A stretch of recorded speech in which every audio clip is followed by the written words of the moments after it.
1차 소비자가 먹을 게 많으니까 증가하겠죠. 자, 그러면 2차 소비자도 먹을 게 많으니까 증가하겠죠. 3차 소비자도 증가합니다. 생태계 평형 보도록 하겠습니다. 자, 뭐 생태계 평형이라는 거는 이제 뭐 안정된 상태를 말합니다. 안정된 상태. 그래서 뭐 그런 큰 변화가 없다라는 거죠. 그죠? 뭔가 이렇게 일정하게 좀 유지가 잘 된다라는 얘기예요. 그죠? 자, 그래서 이제 지난번에도 얘기했지만 이제 먹이 곡물이 복잡할수록 그 생태계가 좀 안정된다라는 얘기죠. 그죠? 자, 그래서 이제 문제가 이제 그 피라미드와 관련해서 문제가 좀 많이 나오기 때문에 요 관련해서 좀 보도록 하겠습니다. 자, 그래서 이제 첫 번째 케이스를 보면 자, 2차 소비자가 감소했습니다. 자, 보면 2차 소비자가 감소하면 어떻게 되는지? 자, 2차 소비자가 감소하면 어떻게 되는지? 2차 소비자가 먹던 1차 소비자는 어떻게 돼요? 증가하겠죠. 그죠? 그리고 2차 소비자를 먹던 3차 소비자는 어떻게 돼요? 감소하게 됩니다.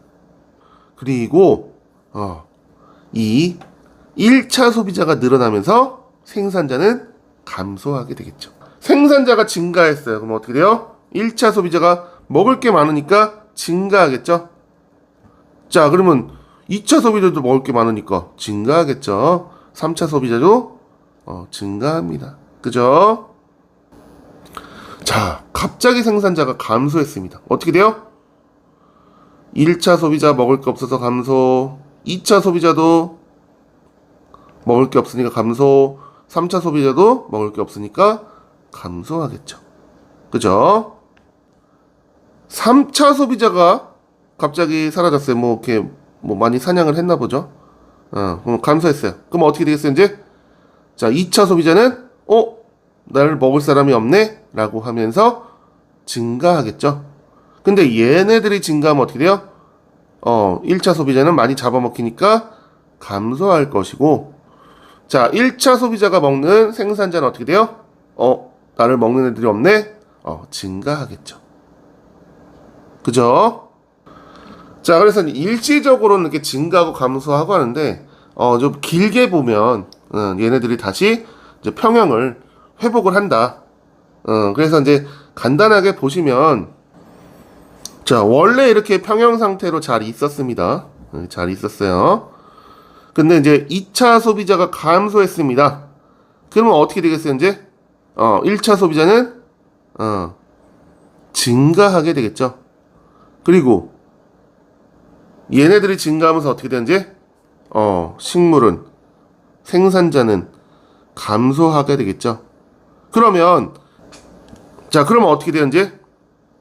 얘네 먹이가 줄어들죠? 그럼 얘는 다시 줄어들 것이고, 마찬가지로 또 얘네가 많아졌으니까 2차 소비자도 좀 많아졌을 거 아니에요. 그러면 얘네들도 많이 잡아먹겠죠, 그죠? 그러면서 어떻게 돼요? 얘네들이 다시 줄어든다고요.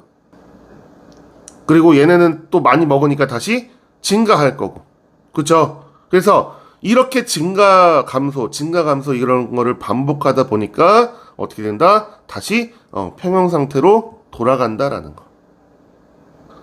자, 생산자가 감소했을 때 평형 회복 과정을 또 보시면은 원래 이제 평형이 잘 되어 있었어요.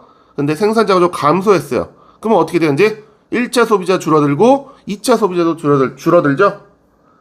근데 이제 어떻게 돼요, 이제? 1차, 2차 소비자 다 줄어드니까 얘네들 먹을 애들이 사라지니까 또 어떻게 돼요? 식물은 다시 다시 증가하겠죠. 그러면서 어떻게 돼요? 1차 소비자도 다시 증가하고 2차 소비자도 다시 증가하겠죠. 그러면서 어떻게 돼요? 이제 이런 과정을 반복하다 보면 다시 평형 상태로 돌아가겠죠. 그렇죠? 그래서 이 문제는 보통 이제 이 피라미드를 주어주고 얘네들은 이제 어떻게 회복되는가 이런 거를 물어볼 수 있기 때문에 그런 내용들을 이제 좀 잘 보시고 이런 과정들을 한번 잘 생각해 보시는 게 좋을 것 같습니다. 생태계 평형이 파괴되는 경우를 간단하게 보도록 하겠습니다. 뭐 첫 번째 이제 숲의 훼손이 있죠. 뭐 숲에 살고 있는 그런 이제 생물들이 있을 거 아니에요. 그러면 숲이 훼손되면 어떻게 되겠어요? 그 생태계가 파괴되겠죠. 그러면 누군가 줄어들고 이러면서 이제 그런 평형 같은 것들이 깨질 수 있을 거 아니에요. 그죠?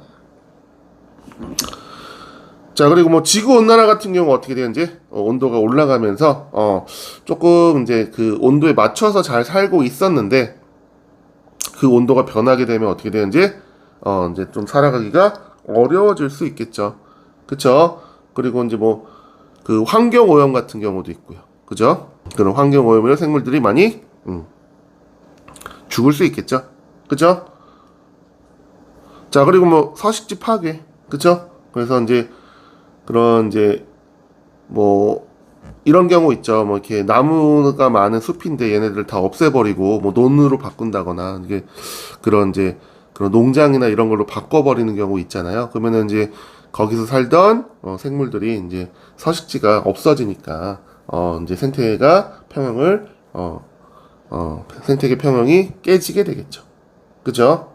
그래서 그 뭐 인간의 활동들로 이렇게 생태계 평형이 파괴될 수 있다. 물론 이제 자연재해에 의해서도 일어날 수 있어요. 자연재해 뭐 홍수라든가 가뭄이라든가 태풍이라든가 아니면은 뭐 지진이라든가 아니면은 뭐 화산 같은 경우, 아니면 뭐 산불 같은 것들도 일어날 수 있겠죠. 그죠? 그래서 이런 것들이 일어나면 생태계 평형이 파괴될 수 있다. 그래서 이제 뭐 앞에 보면은 이제 그 평형이 다시 이제 유지가 될 수 있다라고 하지만 너무 심하게 이제 평형이 깨지게 되면 이제 다시 회복되는데 굉장히 많은 시간이 걸릴 수도 있습니다. 아시겠죠?